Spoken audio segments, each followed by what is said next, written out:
How about let's do this? Hi there, my name is Julian Covey, and welcome to my home studio setup. So I am a Halifax-based ceramic artist, potter, and kiln technician for Blau kilns. I finished my studies at NSCAD University in 2018, and I have since completed all of the residencies at the Centre for Craft, Nova Scotia. When I'm not in the studio, I am traveling across Canada and the US, installing and servicing kilns in universities, in clay centers, and in factories.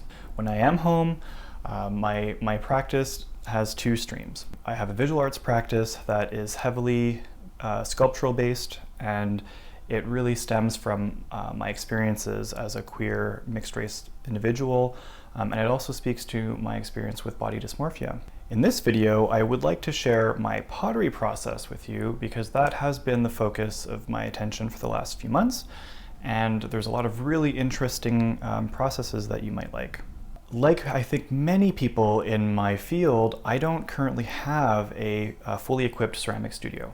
So I've had to make do with what I have and come up with inventive ways to keep working creatively and to keep working on my pottery practice. So how have I done that?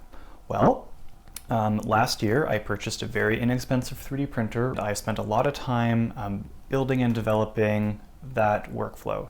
I develop a lot of my forms on the computer in software in virtual space. Then I can 3D print an actual model that I can make a mold from, and then I can also use the 3D printer to actually print the molds themselves so that I can recreate them out of plaster, which is the mold making material that we use in ceramics.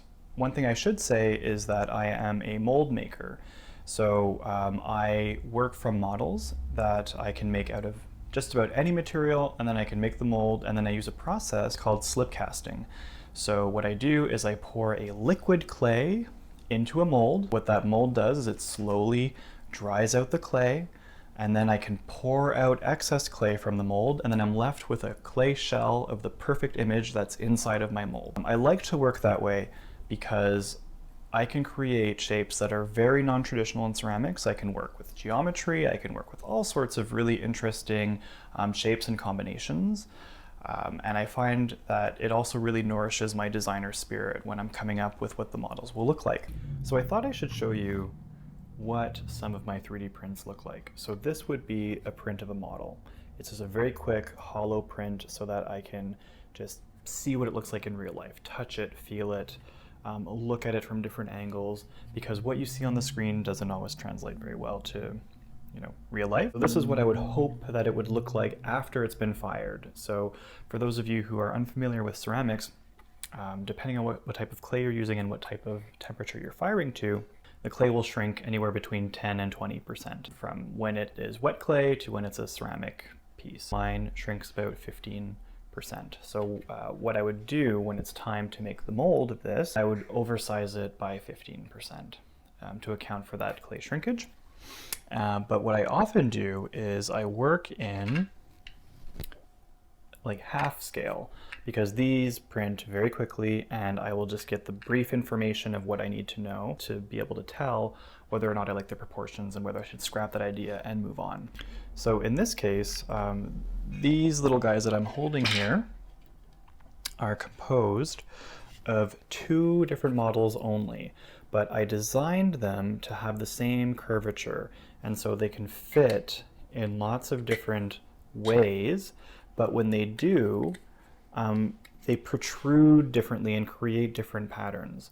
And so for these, I've been thinking about creating turning these guys into potentially bud vases that I can sell in different, you can kind of mix and match and pick the colors and the shapes that you like the best. I also see these as being spice containers and shakers that fit really well together. And again, I can leave that up to the person who would be buying the pottery to choose what they like best. They can kind of participate in my creative process a little bit in that way. So now I think I should show you what a mold would look like. I have a half scale print test of a mold, and so it has these 4 pieces that come apart, and so this is what I would eventually have turned into plaster for working with clay and turning that into ceramic. It's very important that these all fit together properly, and so I can test that in the plastic first, and then when I'm happy with that, then I can finally go on to mold making from these. It has a bottom piece, and so this would be the bottom piece there, and it has what is called a key, so that when it's assembled, so this will slot in, and then this will close over that, and now I have this form, this void inside that will then be filled with clay, and then once it thickens to my desired thickness, I can pour out the excess, and then in here I will have a shell, and then once that's dry enough, I can pop it out of the mold and clean it up and fire it. And so this is actually plaster, and that would be this piece right over here. So I made a rubber mold from this, and then I was able to pour plaster into that mold to create this guy, and as you can see, it fits perfectly here. Here I have some other 3D prints that I did. So this is my most recent form, and so this was the first print that I worked with, and so it is a redesign of my geometric canister or lidded jar form, and so I worked through a bunch of different ideas, but I settled upon a Chinese jar as my inspiration because they're just so full of volume, and it's one of my favorite shapes within the history of ceramics. And then I decided to bring that into the software, trace it, and then start to kind of create my version of it, my twist on it, by using the different flat faces and triangles. And so this would be the first one that I developed, and so I was able to test the proportions with that, and then I decided to make the opening a little bit smaller. So here you can kind of see where the lid would fit on top of that, and I was just kind of working through different proportions, but I didn't like the geometry here on the lip of the form. And so my most recent print, so this one has a few defects on it, just because it's a very quick and dirty print, just to get some ideas out. I replaced it with a round lid, as you can see here, and this is so far my favorite iteration of the design. Another interesting thing with working this way is that from a single form, I can create lots of different functional pieces. And so from, this vase, I suddenly, if I just make it this tall, like I just kind of cut the form in two, I have a bowl. I can turn something upside down, and if you can think about it, just cutting it off here, I'll have a nice wide bowl. I have a long-standing interest in making molds that are multifunctional, molds that have interchangeable tops and bottoms, so that I can create the same shape right side up or upside down.